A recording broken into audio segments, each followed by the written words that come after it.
This is The Week on Word, a podcast featuring a roundup of the most interesting, informative, and entertaining interviews from Word Radio. You can listen to WURD Radio anytime, anywhere at WURDradio.com and the Word Radio app. Give us a play and download it today. In this episode, Trinitee Stokes, 19-year-old author, singer, actor, and songwriter, best known for her role as Judy Cooper on Disney's Casey Undercover, joined the Midday Break Room with Tiffany Bacon to talk about navigating multiple career paths, starting college at age 15, and what's next in her artistic journey. And Reginald Streater, president of the Philadelphia Board of Education, joined Wake Up With WURD to outline the district's facilities planning process aimed at assessing and improving school buildings. But first, John Graham, founder and CEO of Upfront, Marital Technologies, joined Dr. James Peterson on Evening WURDs to discuss the state of Black marriage and the historical forces that have strained Black relationships over generations. I'm super excited to welcome to this program in the studio Mr. John Graham, author of Plantation Theory, The Black Professional Struggle Between Freedom and Security, and founder and CEO of Upfront Marital Technologies Incorporated, a dating app for single Black professionals to heal, grow, and build strong relationships that restore the strength of our communities. Mr. John Graham, hey. Welcome to Evening WURDs. Thank you for having me. Bro, thank you for coming into the studio. You know, it's rare. It's rare that we have an in-studio guest, so it's great to have you. I want to start off with the book, Plantation Theory, The Black Professional Struggle Between Freedom and Security. Mm-hmm. Give us a sense of what the book is about, but also like what inspired you to write that story? Sure. So the high level is it is my attempt to connect the dots between our history and our modern day lived experiences as Black professionals, and filling in the gaps for why we are going through what we're going through when we're in these corporate spaces. And so many of my colleagues just could not put a finger on why. And I say, well, because the structure never changed. And when you break it down and you really start to look at our relationship with work since we set foot on this continent, well, I should say, as we became enslaved, then you also understand that the constructs that were built were not designed to be broken down, but mainly evolve, right, and be maintained. And so I tell it's personal stories, it's colleague stories, it's historical fact, and the narrative that goes hand in hand. Yeah, I have moved in and out of a lot of different professional spaces, and I know the book does this, but like there are some real nightmare stories about what happens to Black professionals in predominantly white corporate spaces, predominantly white academic spaces, predominantly white media spaces. Sure. And some of that is like, you know, alienation and microaggressions, but like some of it is like people's physical and mental health deteriorating in these situations in terms of the stories and things you tell in Plantation Theory. How do you help folks to work through that? There may be some listeners to this program right now who are navigating the pitfalls of that kind of world. And again, like just in my own anecdotal experience, I've seen, you know, people tap out with like serious illnesses or, you know, having to leave professions under crazy conditions. It seems endemic to the Black experience in the professional world. That's right. Yeah. So I do a lot of speaking engagements historically with Black employee resource groups. And do those even exist anymore, John? On the low, they do. On the low, okay. They just don't say it out loud. Okay. Good Lord. Yeah, they're still there, but struggling for budget still. But no, naturally the question would always come up. So what do we do with this information? Right. And unfortunately, I don't have a hopeful story. I mean, the reality is, if you want to be in this construct, i.e. corporate or academia, these are the things that you have to accept as part of that package. Wow. Now, what your alternative is, and one that is not sold often, which is what I'm a huge proponent of, is what would it look like if you join these companies and instead of seeing this as the destination, looking at this opportunity as, number one, a continuation of your education, but to learn how to run a business by being inside of a business and then meet your co-founders. Right? We don't think about our employees or our colleagues as co-founders. We see them as competition. So the point is, I open up a door around now. How do we talk about what does it look like to own and control the outputs of your own labor. That's right. And that's a different conversation that most of us, based on our foreparents' push in programming, was never to own. It was always to be employed. Yeah. And so you're saying get out. That's if you want freedom, then you have to leave the plantation. You got to get out. That's how it works. Wow. That's real. And so I'm assuming that the development of Upfront comes out of that. Yeah. Out of that spirit, based the research and everything, understanding the experiences that Black professionals are having, but also your solution is you got to build your own. You got to create your own space. That's a fact. Yeah. There's definitely a through line between my work, with plantation theory and transitioning into Upfront. And really, it was I would see a lot of Black professionals, successful, sisters, single, at the top. Right. Mm-hmm. Complaining they can't find a good brother. They're not out there. And I'm like, okay, well, then they would tell me about their app dating horror stories. And I'd be like, my God. And then I just started to recognize through a historical lens that our strongest point of power was always in the household, was our families. Right. And that was the thing that they intentionally destroyed. Mm-hmm. So now, so my thesis was, if we could restore community, right? And I think about Dr. Claude Anderson and him talking about his 5-point formula for Black self-sufficiency. And it always started with community. But the underpinning of community is family. Period. Right. So if we go back to the source, it's not throwing economics at it, because that's like downstream. Economics are an outcome of having people to provide services and goods to.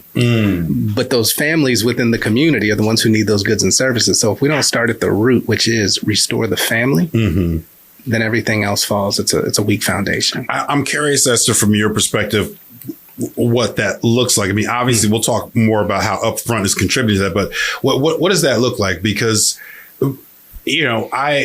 I feel like the nuclear family structure hasn't always served our community so well. We've, some of us come from fractured or fragmented families, but also some of us live in very healthy situations where grandparents live with us, or where, it's not the sort of typical kind of nuclear family. And I'm saying it as somebody who's like super traditional nuclear family, heterosexual, married, 2 kids, a dog. Like, that's me. But when you look around, there's different models. So when you talk about restoring some of that family structure, what does that look like from your professional perspective? Yeah, it's 2-parent households, raising children. Right. Doing life together in support of each other. Right. Interdependence rather than independence. You can get into the conversation about restoring as in to replicate history, which brings a lot of feelings, because, not all of those relationships were healthy. Right? And it's fair, because the environment wasn't healthy either. However, what we also understood was that we needed each other.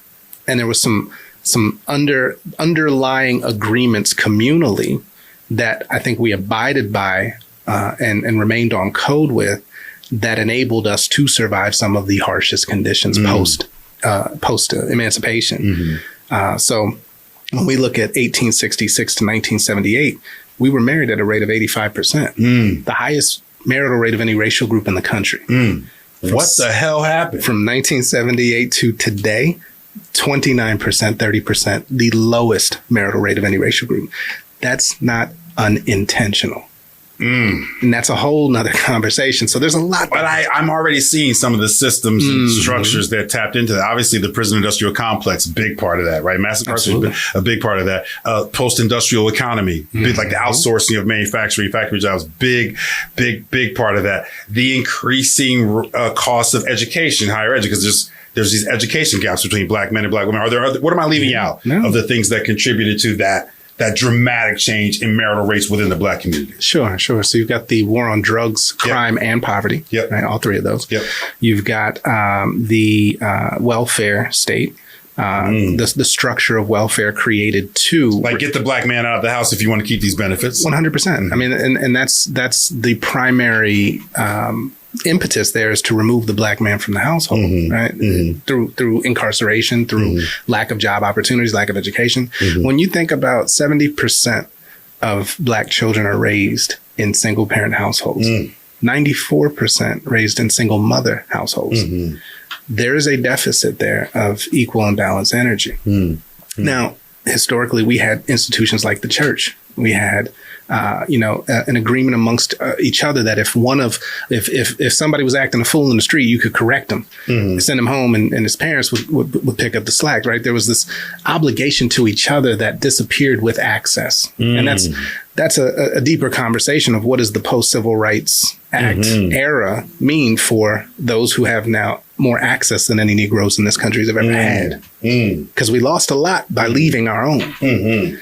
So it's deeper than just we don't, black men and black women just can't get along. There's a lot of external factors. A lot of external structures working against. And again, Upfront by design is trying to address some of these issues. We talked about being downstream. Yeah. Upfront is working upstream right now, right? Because there's a lot of like microwave sensibility when it comes to apps. Talk a little bit about how your vision for Upfront is really antithetical to all of the other like dating apps, into like Love is Blind and Love Island and all the things that are out there socializing people about relationships. Upfront is not that. No, quite intentionally not that. What we found in the research was that we have nearly 500 years of unhealed trauma to deal with, right? And we start to get into epigenetics. And if you're familiar with Dr. Joy DeGruy and post-traumatic... Our listeners are, but still let them know what epigenetics is. So epigenetics is the scientific suggestion that your trauma or traumatic experiences alter your genetic code. Therefore, dictating certain behaviors that you will engage in unconsciously based on prior traumas.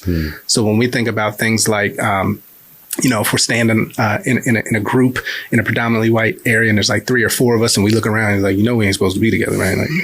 Like, that is a carryover from when it was literally illegal. Black codes you couldn't gather. Black codes you could not gather, 3 or more vagrancy laws and so forth, right? So there's a whole list of other things. But the point is, Upfront is seeking to first start with healing before connection. And I think a lot of the other apps, a lot of the other pathways for relationship are starting at the superficiality, right? Like, how do you look? How do I look? Is there chemistry? Is there vibes?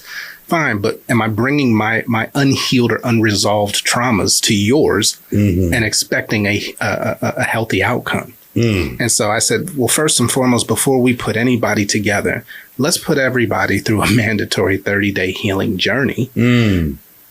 Uncover, discover, right? Recover from what it is you need to address, whether it's from childhood, whether it's from past relationships, professional, environmental, whatever the case may be.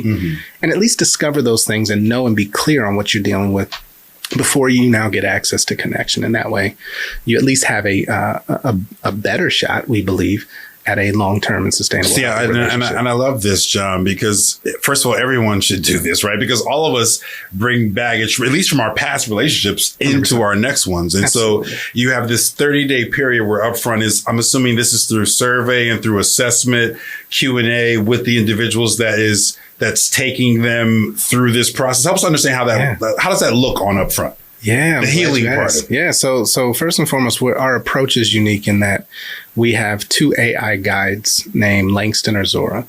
I love it. Nod to our past there. That will onboard you, and it's getting to know who you are. Obviously, the basics, right? But then also digging into what is it that you need to heal through. What have been some of your past relationship challenges? What are your aspirations? What are your values and your vision? What do you want from legacy? What are your red flags, flaws, and insecurities? Things of that nature, so that we can now tailor your healing experience. This isn't just like, rote modules that you're going through. It's actually curated. It is curated and tailored based on what you need. And we were intentional about that and working with our partners, the Black Girl Doctor Collective and Dr. Taisha Caldwell Harvey to train. Subject matter expert. My gosh, she's brilliant and a team of brilliant sisters and brothers. So point being, we trained our LLMs on 8 different psychological frameworks rooted in Black psychology. So that you are having conversations, not with a therapist through AI, but a guide who is trained to understand not only the psychology of what you're dealing with and have dealt with, but also the cultural nuance and the context in which you're dealing with it. Amazing stuff. We got to take a quick break here. You're listening to Evening WURDs on WURD, progressive Black Talk Media on 900 AM, 96.1 FM, wordradio.com, and the WURD Radio app. We are deep into conversation with John Graham, author of Plantation Theory, The Black Professional Struggle Between Freedom and Security, and founder and CEO of Upfront Marital Technologies, a dating app for single Black professionals to heal, grow, and build strong relationships that restore our communities. We'll be back with more of this fascinating conversation with John Graham right after this commercial break. Evening WURDs is back on WURD, 900 AM, 96.1 FM, wordradio.com, and the WURD Radio app. We're deep into conversation right now with John Graham, who's the author of Plantation Theory, The Black Professional Struggle Between Freedom and Security, and founder and CEO of Upfront Marital Technologies Incorporated, a dating app for single Black professionals to heal, grow, and build strong relationships that restore the strength of our communities. Mr. John Graham, welcome back to Evening WURDs. Bro, I'm fascinated by Upfront. I just got to tell you that straight up. Now, again, I've been married for 26, going on 27 years. I'm still fascinated by this because I feel like you're onto something in terms of like how we start to, or how we continue to build our communities. And so after Langston and Zora work their magic with your subject matter experts, going deep into sort of the Black psychology of participants on the app, so you do the 30-day assessment. What's the filter then? Like, how do you know who's ready to move on and to start thinking about partners? And who do you say, hey, we got to do a little bit more work with? Yeah.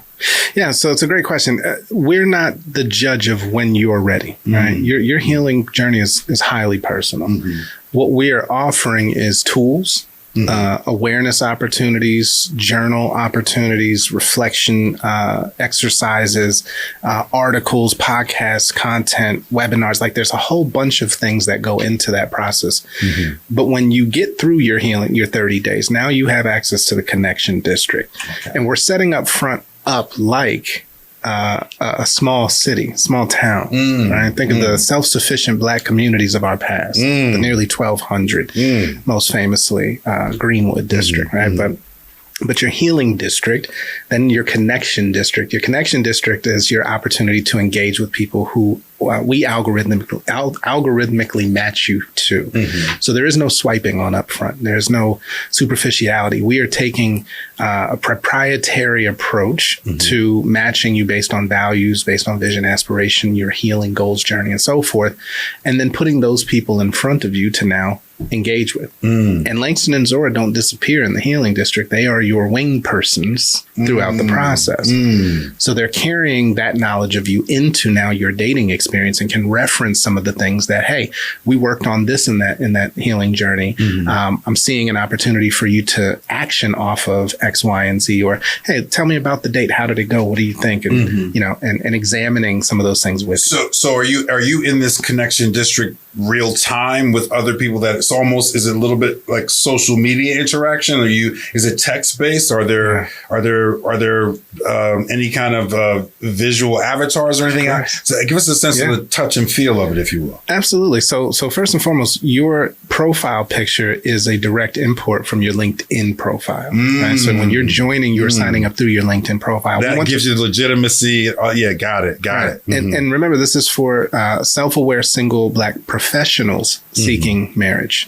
Right. So we want to make sure that we're starting you off on a professional footing rather than the obligatory bathroom selfie picture or that time in DR. But point being, the visuals are very much on a professional tone. Either way, yes, you are in community with other people. Now, how you engage, yes, it'll be text-based. Depending on your tier subscription level, you can even do voice notes and or chemistry conversations with those you are paired up with. We want to make sure that there's chemistry as well, right? Not just compatibility. And so, a chemistry convo could look like 15-minute call with a timer, right? When you get down to 2 minutes, the question is there chemistry? If both say yes, cool. You get another 15 minutes, can continue the conversation and then take it offline, do what you do. If not, if one person isn't feeling it, cool. That awkward, how do I disengage? Well, now you have Langston or Zora to help with that, so that you're not ghosting or getting ghosted. Right? we're accounting for all of the points of dysfunction that are leading to poor experiences. And getting rid of some of that language. I feel like some of the language around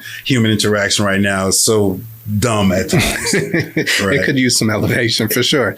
But yeah, I mean, the point here is it's not just connection. You talked about you being married for 27 years. We love that. And what we've created is the mentorship district. Right. Yeah. So now that transfer of knowledge between those who have successfully done the thing or are doing the thing can now bridge the gap for those who have aspirations to do the thing. Now, I'm not sure my wife would want me out here advising anybody on how to conduct themselves in a marriage. Well, how your marriage works for you, James. Could find right. There's somebody who could find value from some of your shortcomings. That's right. Right. That's right. And look, let them learn from your mistakes versus them make. So some of the mentors you have in the virtual space are people who have had some, I'm putting this in air quotes, success in longer term relationships. Yes, a 7-year plus requirement there, right? The first 7 years, you're still trying to change each other.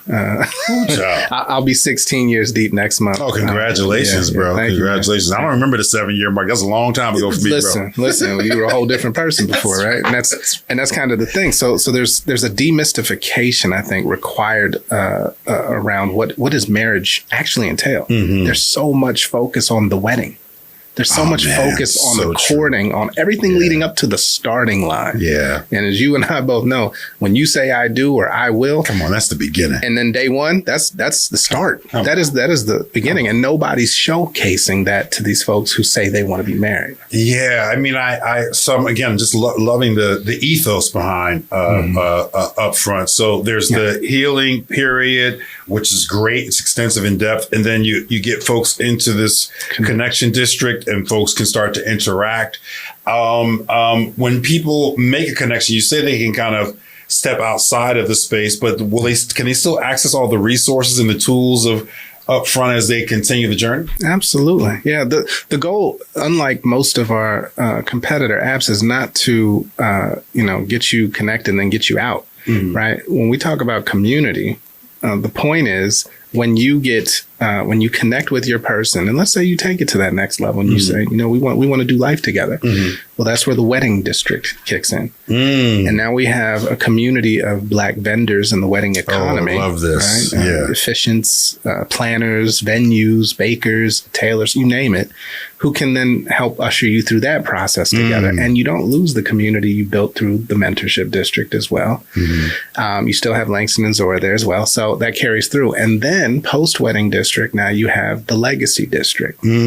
Because now we've built the thing. We got to maintain it, ensure longevity, and that it transfers to the next generation. So you've got vendors for financial literacy and planning, wealth management, insurance, estate planning. Wow. Right, all of these things. And now we've got 5 districts of a community that's ongoing loop, and people that do connect, hopefully they come back in and pour into those coming back into Aspire. That is absolutely incredible. Yeah. So we only have about a minute and a half left here, John. I want to make sure that folks now, so we've teed it up. We put it on a platter for folks to see what it is. They can understand Upfront, understand the expansiveness, right, of this community. Again, I don't think you have any competition, John. I don't think I don't know a lot about dating apps, but what I know about them, this is not that, right? Upfront seems to be very, very distinct and much more holistic than most of those are by design, which is fair. So for folks who want to get in now, who want to experience it right now, help them understand how to navigate their way to Upfront. Sure thing. Yeah. So you're going to start by going to upfront.love. Upfront.love. That's where you can sign up for early access. And our early access members will get their hands on the app right in time for cuffing season. So the end of summer, we're launching for those early access users. And the first 1,000 signups will get their first 3 months free. And we only have about 50 more spaces open. So you might want to hurry up. Okay, so we got a couple dozen spots left for the free 3-month trial. Correct. Give folks a sense of what could happen over that 3 months. You could get your healing assessment done. You could enter into the connection district. You could really get your get it going in 90 days. 100%.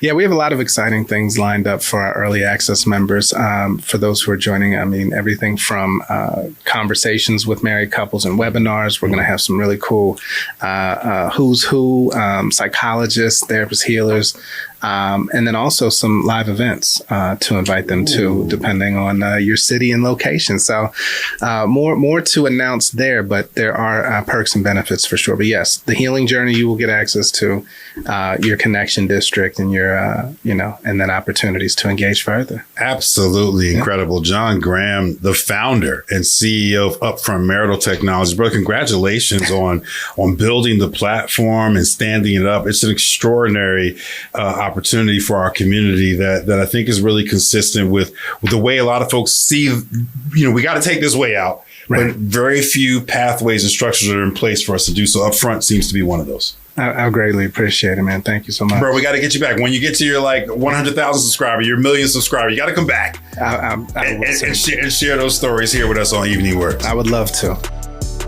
You're listening to The Week on Word.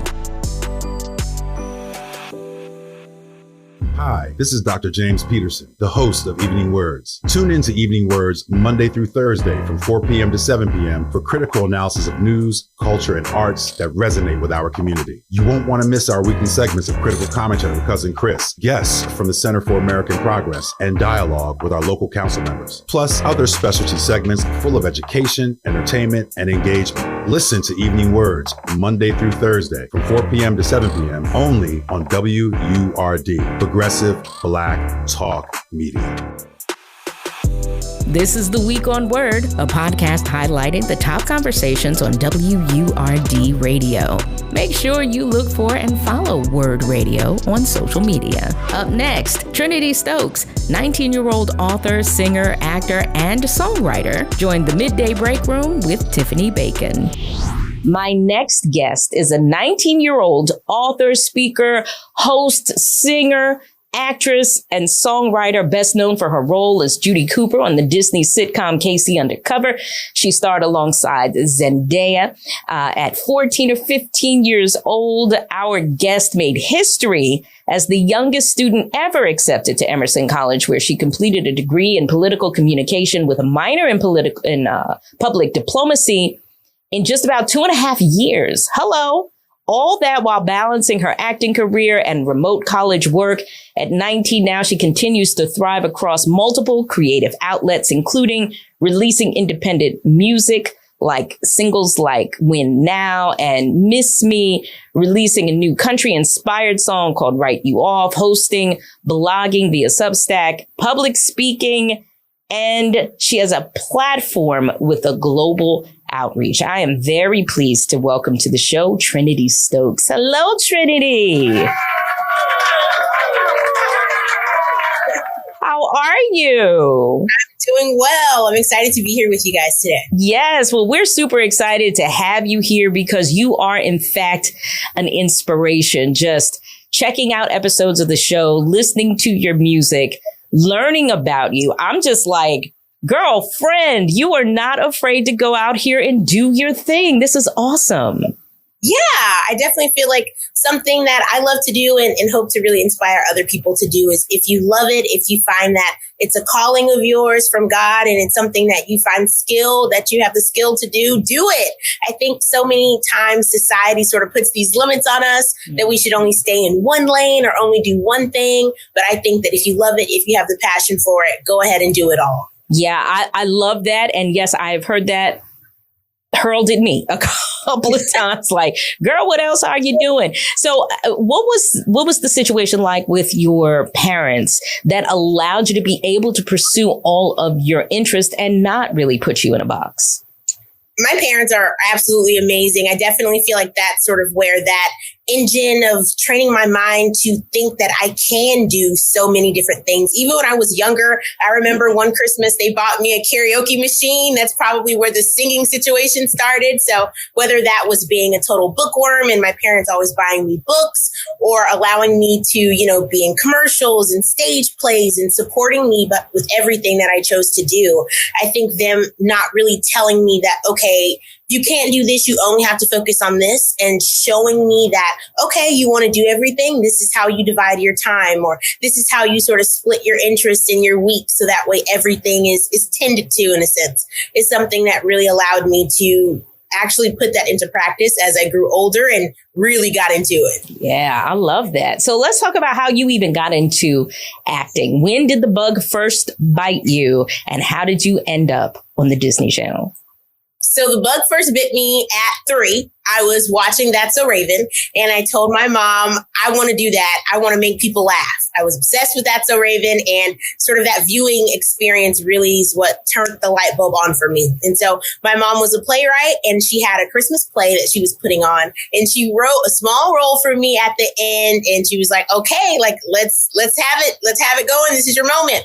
And I went on stage, and I absolutely fell in love being able to go on and make people laugh and share that experience with them, and really make the audience feel something. And ever since then, it's just been sort of uphill from there. After that, I went on to do a couple other stage plays, and I started off in commercial, and we took the leap of pure faith. We moved from Mississippi to California. Wow. We had no family out here. We were just really on a wing and a prayer.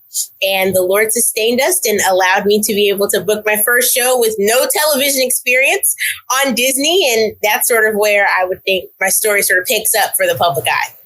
That's amazing. And, you know, often we'll hear these crazy stories about what happens to child actors and situations in Hollywood, especially if the family picks up and moves out there and you don't have any friends or family. How were you able to sustain, and were you able to sidestep some of the craziness that the rest of us have heard about over the years?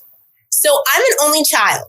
So my parents and I are thick as thieves. We roll tight. So with that, one of the things that I'm really, really grateful for is my parents are very protective of me. So, you know, no extra hands and unnecessary things that don't need to be done. They're always making sure that, you know, my best interest is upheld and that I'm safe and well guarded, which is something that I'm really grateful for. But a lot of that came from prayer. Lord, protect me as I go onto this stage today. So making sure that we're covered both physically and spiritually is something that I'm really grateful for, that my parents sort of had the eyes for when I was just 7 and 8, gallivanting on stage, having the best time of my life. So definitely super grateful for that. And it's something that, of course, is real, that you hear about, that does happen. But thankfully, it doesn't have to happen to everyone. It doesn't have to be all of our stories. Awesome. And I'm so glad that it was not yours. And I am very impressed and intrigued with how you were able to manage a shooting schedule. Before I even get to that question, for those who don't follow what actors have to go through, especially follow actors who are on episodic television, talk about what that schedule was like taping the show.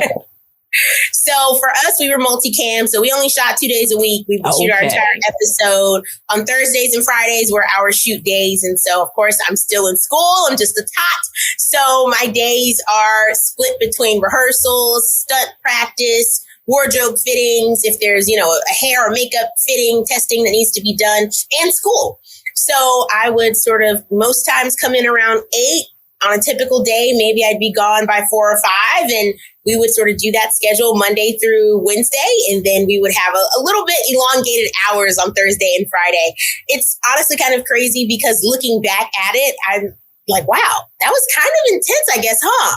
For me in the moment, honestly, I was having the time of my life. I loved my crew. I loved my cast. So every day was something that I looked forward to and I was so excited to do, which I'm very grateful for. We would be filming for 3 weeks. We would take a week off, our hiatus break, do a little vacation, staycation, something like that, and then hit the ground back running. So looking back at it, I'm definitely like, oh, wow. I could see how some people would ask me about that and be like, are you okay? Like, how was that? But for me in the moment, it was a breeze. And you said you loved your cast and crew. What was it like working with Kadeem Hardison and Zendaya? Oh my gosh, working with Kadeem gave me the giggles. Oh my gosh, he's absolutely hilarious.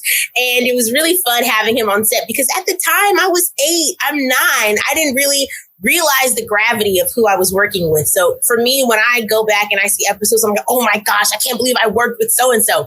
But for me, he was just a really fun guy, a really great, on stage parent figure. And he was always looking out for me and making me laugh and keeping me sharp on my P's and Q's. And he definitely taught me a lot as a veteran actor as well. So I'm really grateful for that. And growing up with Zendaya was amazing. Also, didn't quite realize the gravity of who I was working with. I'm like, wow, she's so nice. She's so sweet.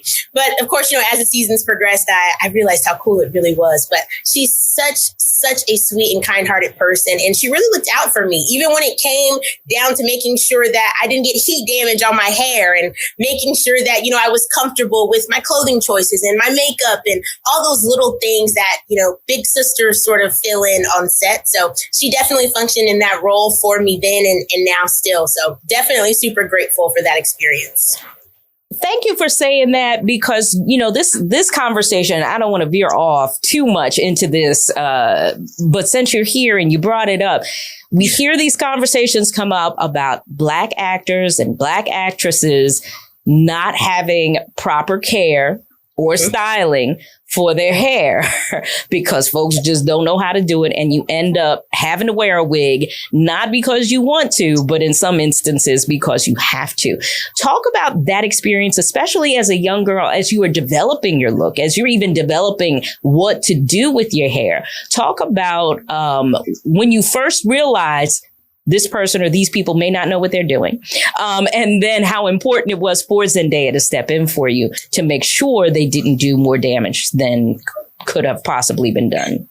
So on Casey Undercover, I did not even get to the point where I was like, oh, these people don't know what they're doing. We didn't even get that far. We came into the jump with, okay, she's not about to have X done with her hair. What's the least damaging way? So very grateful for that. And our hair team was super, super amazing. So I wore these super cute little puff balls, kind of fashioned in a African-American remix of the Princess Leia buns. Mm-hmm. But I had, a straight middle part, which was fine for the first season. And then I noticed that my hair started to break off, toward the middle because the hair ties were so tight. And so we realized, okay, how are we going to, refashion this, reshape this? So we all sort of had a little huddle after filming. We were like, what are we going to do? So then that's when I started to wear sort of like a wig version of the puffs. So that way my natural hair was braided, sort of around it. So that part wasn't out getting blow dried so intensely every week. Mm-hmm. And then I reshaped my part to a zigzag part, which allowed me not to have so much tension straight down the middle of my hair. Yeah. So I was definitely very grateful for that. On Mixed-ish, I was able to wear wigs, which was great because that also would have required a lot of heat on my hair. So I was super happy to jump at the option for a wig on that. But I've had some experiences where folks were like, okay, I'm coming to set with my hair, curly and a nice big twist out. And they're like, oh, we want your hair straight. Well, it doesn't quite work that quick. So I've had some instances where folks don't quite understand the dynamics of Black hair. It's very flexible. It can do many things, but I also need time to let it do what it needs to do. So I believe that shoot, I think I left and went to my hairstylist because the hairstylist on set could not do Black hair. Mm. And I was not about to let her do Black hair because she didn't even have Black hair tools. So I was like, no. So I left set, went to my hairstylist, had her hook me up and came back and filmed my scenes. So that was certainly an experience, but I think when it comes to hair and whatever your personal preferences are, I definitely have gotten comfortable with being able to speak up for myself when I could have sat there and let the lady try to do my hair. Mm-hmm. I know that that's not going to come out best for me on the other side. So being able to, even if it's a little uncomfortable or inconvenient, being able to stick up for what's best for you in the long run, that bit of self-advocacy is definitely something that definitely carries you a long way in the entertainment industry. Amen to that. Listen, I have to take a brief pause, but when we come back, I want to talk about your book, Bold and Blessed, How to Stay True to Yourself and Stand Out from the Crowd. And you had the foreword written by somebody quite amazing in the business, not just in the business, but in general. We want to talk about that book and the foreword and the rest of your career when we come back right after this. You're checking out the Midday Break Room on WURD, Progressive Black Talk Media. My very special guest is actress, author, all-around amazing young person, Trinitee Stokes, who is also an author, the author of the book Bold and Blessed, How to Stay True to Yourself and Stand Out from the Crowd. The foreword to this book was written by the one and only Angela Bassett. And she says, I'll just read you a portion of the foreword. It says, have you ever seen a shooting star? The amazing brilliance of its light immediately captures your attention as you watch the spectacular show in the sky. Meeting Trinitee Stokes is just like seeing the shooting star. Her intriguing and captivating personality immediately fills the room like a fireball of light as she radiates confidence, joy, and wisdom well beyond her 12 years. Miss Ma'am, what an amazing open to your book. Talk about where and how you met Angela Bassett and how you got her to write the foreword to your debut written work. Crazy story. Absolutely amazing foreword. It still sort of kind of stuns me even now. So we actually share the same attorney. And okay. We were at a mixer that he was having, and she was there. It was like a holiday mixer, and she was there. And I was so excited to meet her, and her kids were there. And so her kids and I sort of hit it off, and we became close friends. And so it was one of those things where I was just like, wow, this is great. Your kids are super awesome. And we're still close to this day, which is really wonderful. And so when it came time for me to think about a foreword for my book, I was like, okay, who do I know that's so impactful, so authentic, and someone that's really impacted my own life personally? Just being able to watch her on a close scale, be so authentic, so caring, and so dynamic in her career and in her family life, still being present was something that was really cool for me to see. And I thought of her and I asked her, and she was gracious enough to write my foreword. And it was really such a treat for me. Wow, that's a treat just to read it. I'm like, look at this. This is amazing. Like you have done so many awesome and amazing things in your young 19 years on this planet, including being the global ambassador for Read Across Africa. Talk about that. How did that come about, and what was that program like? Yeah, so literacy has always been a big passion of mine. I was an early reader, an avid reader, and still am quite a bookworm. So I've always sort of had in the back of my mind looking for different ways that I can help promote and champion literacy in other places. So I was attending a conference, and it was one of those things where people occasionally sort of pop up and they give their, personal spiel about who they are and all of the things. So I'd gone up, maybe I was 12 at the time. And I had done this speech that I did. I was in a room full of nothing but phenomenal adult women, youngest one there, of course. And so the founder of Read Across Africa, Gina Darrow, was there. And she flagged me down after the conference, and she was like, hey, I love what you're about, and I love what you do. And we're looking for someone to sort of champion literacy in Kenya. And I've always loved Africa and always wanted to visit and sort of do some work there, something that felt authentic to me, but was needed there. And we connected from then on, and they were in the middle of building a library. So I got a chance to go to Kenya, help finish off the library, officially open the library, and stock it with some copies of my book as well as fundraise. So for my 13th birthday, I, was like, okay, no gifts, no things this year.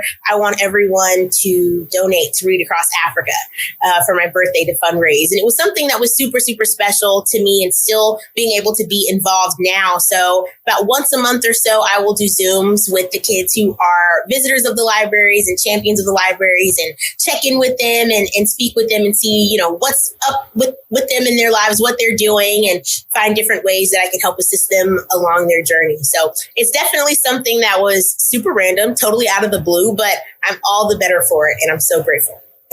I thank you so much for sharing that story. And I'm still marveling at the amount of discipline and focus you have to be so young and to manage so many things. What makes that happen for you? Is it just that you are a natural go-getter? Is it the rearing from your parents? What is the combination that makes that happen for you? It's a little bit of everything. So naturally, I've always had a busy mind. So my mind is always sort of turning over different ideas all the time, doing lots of different things naturally. I've always been a pretty decent multitasker. My mom is the same way. She's a phenomenal multitasker. She's always doing a million things very well at a high level. So I grew up sort of watching her do her thing so well. And I guess maybe I just internalized it some way.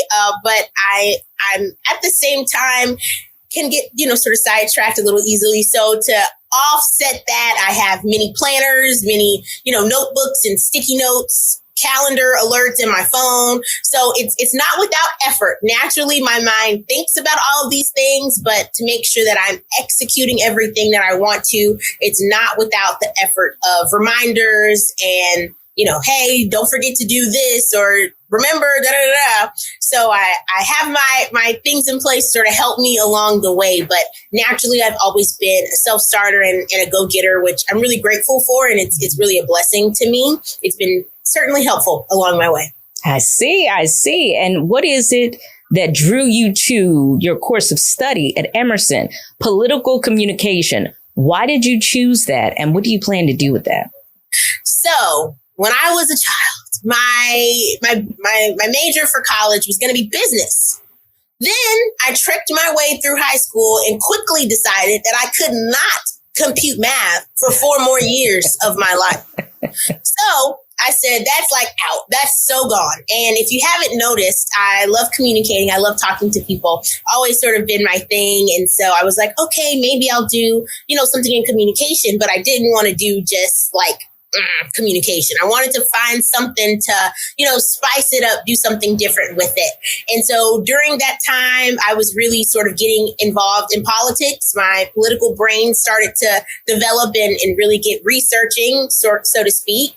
And so I noticed that there were so many different things being miscommunicated in different communities, whether that's different news sources on social media, just so many different things that just weren't accurate and being miscommunicated, kind of playing a game of telephone. And by the time they got from, DC or local government down to the citizens, things were so warped and so miscued. And I was like, okay, maybe I'll do something in politics. I've always loved politics. So I was like, maybe like combine the two, like political communication. At the time, I didn't even know that was a major. So when I discovered that Emerson had the major of political communication, and with that element, that little twist of public diplomacy, I was super, super excited. And I wanted to go to a university that would not require me to put down my creative and entertainment endeavors, something and somewhere that would support me, champion me in that, and would also be an asset in that space as well. So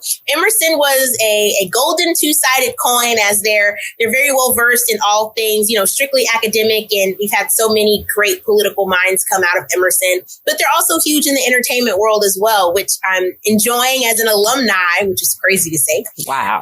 So it's really cool to go somewhere that was actually supportive of 100% of me. I wasn't required to put anything down to attend. I came out of school with so many more skills, so much better off than what I went in. I love that. You have a very inspirational story. I hope anyone young, not as young, feel your vibe and feel your energy and are inspired by you. Please tell us what you have going on right now. What can we do to support you? So I've just actually finished filming a movie, which is super fun. It was my very first time on film, which was super neat. I enjoyed that. And I'm currently in the process of producing my first show. Woo-hoo! So I snagged the rights to a book that I love. Yes, you get all the applause, honey. All of them. So yes. I snagged the rights to a book that I love. Of course, that reading bug is sort of coming back. And so I'm able to take that book and reimagine it and produce it and put that on screen. So I'm super excited about that. So everyone stay tuned for that. stay tuned for all things more music coming out in the fall, which I'm in the process of selecting which song is going to come out next and all of those things. But all the updates are always on socials, on social media at Trinitee Stokes across the board. So you can definitely keep up with me there and all the many things that I do. And that's Trinity with 2 E's at the end, not a Y. Yes, I love that you got that. Totally. Absolutely. Trinity, thank you so much for joining us today. I greatly appreciate your presence and I wish you all the best. Thank you so much. It was such a pleasure. This is the Week on Word. I'm Tiffany Bacon, and I'm the host of the Midday Break Room, Monday through Thursday, 10 a.m. until 1 p.m. on WURD. Join me for community-conscious, soul-satisfying, information-infused conversations with a pinch of joy and nostalgia. The Midday Mix at 12 noon gives you 20 minutes of music to rejuvenate your spirit. Join me, Tiffany Bacon, for the Midday Break Room, Monday through Thursday, 10 a.m. until 1 p.m., only on WURD, Progressive Black Talk Media. You're listening to the Week on Word podcast. To learn more about our programming, simply visit WURDradio.com. Our last conversation for this episode features Reginald Streater, president of the Philadelphia Board of Education, joined Wake Up with WURD with Solomon Jones. Joining us now is Philadelphia Board of Education President Reginald Streater. Good morning, sir. How are you? Good morning, good brother. How you doing today? I am doing well. So our kids are getting ready to go back to school, and the Board of Education, of course, has been busy. What's going to be new this year for our young people as they return to school? Well, I think this year we'll be launching a new curriculum, science. And people say, whoop-de-doo, what's the point of that? But why is that so important? First of all, this is in alignment with Dr. Constance Clayton's legacy. As we all know, was a very important educational figure in the whole country. Yeah. But ensuring that every child in every school, whether it's a neighborhood comprehensive high school or one of our criteria-based schools or a school in Northeast or a school in North Philly gets a high-quality education and in a curriculum that aligns. And we all know that our children can be sometimes transient based upon, parents being house insecure and things like that. So it's important for every child in the school district to have access to things like that. And I think that what's also going to happen, this is year 3 of Accelerate Philly, the strategic plan. And Dr. Watlington has some really important things coming up. And now this is something that is for the children, but really for the parents.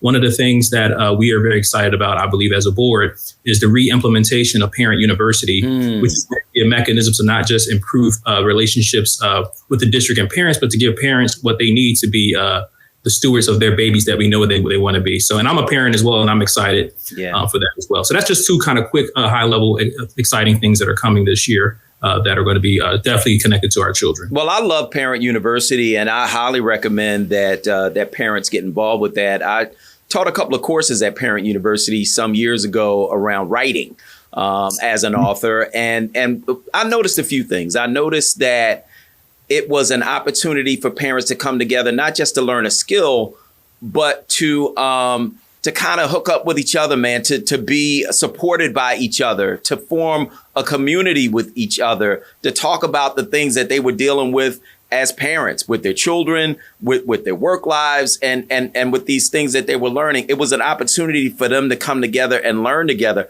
I loved it, man. I thought it was a brilliant, simple concept that allowed parents not only to learn a skill, but to get the support that they needed. 100%. And I think I was an Eisenhower Fellow, and I went to Kenya and Finland, and I could have picked whatever I wanted to do, but I decided to do around public education. One of the reoccurring themes is the value add that parents who are informed, who understand what's going on, who would be, I think, force amplifiers of all the work we're doing in the classroom. And I believe that Parent University and other things that we're doing on the board, the district is doing, and the board is supporting, will help further amplify that. As you know, in some of our neighborhoods, there's a hypersaturation of poverty and things of that nature. And due to economic apartheid, some of our neighborhoods have been so inundated with the people who our people deserve the help and resources, but we don't have as many parents who have the time, capacity, or resources to kind of be positive peer pressure partners with their parents to also kind of co-create and co-educate. Yeah. So you have schools in Northwest Philadelphia where the parents have time, energy, and capacity, and it may appear that they're getting more. It's just that they know how to press certain buttons. So we're trying to make the buttons bigger. We're trying to actually bring the engagement to the parents. And I think that, along with the work we're going to do around facilities this fall, where we're going to engage parents and students, I believe, in the schools themselves to see what they have to say about where we head with facilities. It's another way to say that we're done with just baking cakes and then seeing if you like it. We want our parents and our village to be part of the cake baking process. Well, before we get to facilities, I want to stick with the parents a little bit, because I know it's important for our young people to actually be in school. Let's start there. In order for us to benefit from what school has to offer, you have to be there. And the parents play a big role in that. Now, there have been some gains in student achievement that we want to talk about, but the role of parents in making sure that your children go to school. Let's talk about that. Look, I think that, some parents might think, well, I can't make it out to all the PTA meetings. I can't do, but what you can do is what we would really ask that you do is ensure that your children are in school at least 90% of the time for the school year. We actually will have 100%. And Dr. Wallington, who I believe is the chief educated 12 education expert in the city of Philadelphia, after the number one factor, which is a highly qualified, well-supported, stable teacher over time, the number two factor is a highly qualified, well-supported principal over time. We understand that one of the conditions for success is attendance. We have historically had some of the worst attendance rates in the state of Pennsylvania. We're doing a whole lot better. But as you know, Brother Solomon, if children don't go to school and learn the things that they need to know, they fall behind. And then it makes it harder for the teacher. It makes it harder for other students to kind of catch them up. So chronic absenteeism can kill public education in a way. Absolutely. So that, of course, is a big thing. But there have been some gains. So what are some of the things that you've seen and that we've seen and that we can look at the numbers and see some improvement? Well, I think I'm going to first, I want to first kind of say why this stuff matters, right? You and I know that a child being proficient in ELA is not just so that they can check a box and say they passed a test, right? As a lawyer, I use English language arts every day, right? I also use math or a working understanding of math.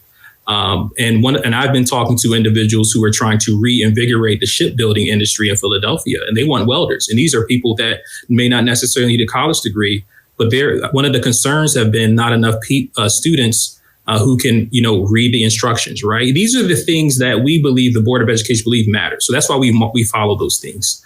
Also with math, we understand that math's important also for welders. If you're building a nuclear submarine, they want to know, can you measure a 1/4 inch, right? And things like that. And if you can't do that, you could be the greatest naturally skilled welder of all time, but you might not get a job. So that's our theory of change. We want to focus on student achievement because that's why we exist. We're not going to leave behind the community values such as anti-racist practices, things like that. With that being said, to answer your question, good brother, the School District of Philadelphia, right when we got local control back, we were in the lowest quartile for 4th grade and 8th grade reading, right? In such a short time, we are now in the top quartile in 4th grade and 8th grade reading. And this is nationally, and that's the NAEP exam. Often we look at ourselves inside of the state of Pennsylvania, but we also like to look how we're doing this in the country. Our dropout rate is down. Our student achievement is up. School district enrollment is up by 1,800 students for the first time in over a decade. So, our parents move with their feet. We know this. So we know that we're doing the right work. 3 through 8 reading is up. Math 3 through 8 reading, math is up as well. Student achievement is up. So we're excited about that. We're going to keep pushing. So let's talk about the facilities. Now, I do a lot of work in our schools, and I know that our schools, the main issue that I see is that the buildings are extremely old. The buildings can be up to a century old. Many of them are built on the same architectural scheme. You go in one school, you kind of know, you go around this corner, the auditorium's there, you go down the steps, you go in the auditorium, the seats are old. There are some things that because the buildings are so old, it becomes challenging to maintain those buildings. One of the problems we've had with these buildings is asbestos. What's going on with the facilities? I did talk with Oz Hill about this. And so I'll put this question to you. What's going on with the facilities and how are we addressing the asbestos? Well, we are in phase 8 of a facilities master planning process where the Board of Education, through a resolution last fall, directed the superintendent to bring back recommendations for the board to vote on by the end of this year, and we're still on time. Phase 8, right? And the difference between this process and the last process that I think I'm a product of Germantown High School. My school closed. We all know kind of that story and other stories like it, is that the Board of Education is doing everything it can not to re-engage in past mistakes, right? So our core belief is that if we can think about facilities as it relates to creating a better learning environment, to better allocate our resources to support student achievement, we believe that we will set the city up for the next century in a way that that maybe what didn't happen in the past, right? And as it relates to the asbestos piece, from my understanding right now, we are 100% are close to 100% on time with our inspections and things like that. I think the federal funds that we got during the pandemic and then the shot in the arm that we've gotten from the city and the state with increases to funding, understanding we're still about $1.4 billion underfunded, have been able to help us amplify and better do the work that we need to do to keep our facilities in working order as we go through this process. Mm-hmm. So, are there any new school buildings in the offing? Are we planning for new school buildings? We know that there's two sides of a budget. There's the operating cost, which is the day-to-day, and then there's the capital cost, which is the buildings and building new buildings if that's on the radar. So where are we on the capital side? Well, what I can say, especially for your listeners, the board in the district, we don't have a magic plan in the box in a drawer somewhere where we know exactly what's going to happen, how it's going to happen. The process is still playing out. But I can tell you that the board does have a 5-year capital budget, and that there are a few schools being built right now, and a few schools that have been recently built, such as Solace Cohen. We have TM Pierce, which is the first school that has been built in that part of North Philly in over 70 years. So the board is trying to use its resources in a way to be equitable with it, but also grow as well as we need to grow. Yeah. So I've been in Solace Cohen. We actually run a program in there. Nice building. Mm-hmm. Really nice building. Yeah, and I think and it's not just about the building, right? Mm-hmm. It's about the building's ability to deliver on the educational programming, right? Yeah. So we have illustrative math, which is a way of teaching math that is not just the teacher teaching a rote method, telling you 1, 2 times 2 is 4, and all. It's really about kind of a group think way of doing math. Sure. But for some reason, some would argue that you need the right furniture to do that, right? And so our old facilities with everybody sitting in one row looking at the teacher might not even be effective to educate the village that we're educating now, as opposed to the village that the city was educating in the early 1900s. Yeah. We're talking with Philadelphia School Board President Reginald Streater about what's coming up in the new school year, which starts in just a few weeks. So the board and their monthly meetings, how can people get involved in that, go to those meetings, see what's going on? Yeah, I thank you so much for that. I think so. Once a month, the Board of Education does. We are mandated by law whenever we have action, things that we have to do it publicly and vote and deliberate in person. But it's also an opportunity to hear from the people, right? So the Monday before an action meeting, the sign up sheet opens up and people can sign up to speak, and it closes on Wednesday. There's also a wait list. So if you don't get on the first 30 individuals to speak, there's an opportunity if people don't show up, and often people don't show up, to have an opportunity to speak. It's also virtual and in person. So you don't have to be in the district. You can be virtual if you need to be. Also, we ask for our students to come and testify as well on things that they care about. It's the same process. Our elected officials and our union leaders also come as well. We also have policy meetings, which are very important. That's really where the sausage is made. We want to hear from the community with those. Those are scheduled twice a year. I think we have one coming up in the fall. And we also have what are called Goals and Guardrails meeting, where we actually look at the data, academic achievement, hold the district accountable, ask questions about the data, and ensure that we're doing it in a way that protects our values, but also moves the needle. So all of those meetings are important. And finally, we have the district now has this Let's Talk feature. So if you're a parent and you've tried everything, you've talked to the teacher, you talked to the principal, you have a few more questions or a few more low-hanging fruit things you need to deal with, you can just press this button on the district website, Let's Talk. And what the beautiful part about it is we get to track what parents are saying, what they're doing, and then the district can track how fast it takes to respond as well. So These are all tools that parents can use to engage. Engagement works. I'm telling y'all, we've made decisions. I can talk all day about the things that we've pivoted on, but it looks like we're running out of time. All right. Well, Reginald Streater, he is the president of the School Board of Philadelphia. I want to thank you so much for joining us this morning. You're tuned in to the Week on Word. Good morning. It's Solomon Jones, host of the hottest morning show on radio, Wake Up With WURD. Listen weekdays from 7 to 10 a.m. for laughter, for fun, for politics, for family, for more than you can imagine. Check it out every day, Monday through Friday. Wake Up With WURD on 96.1 FM, 900 AM, WURD. Thank you so much for checking out this episode of The Week on Word. Let's stay connected. Sign up for our newsletter and listen to us online at WURDradio.com and on the Word Radio app.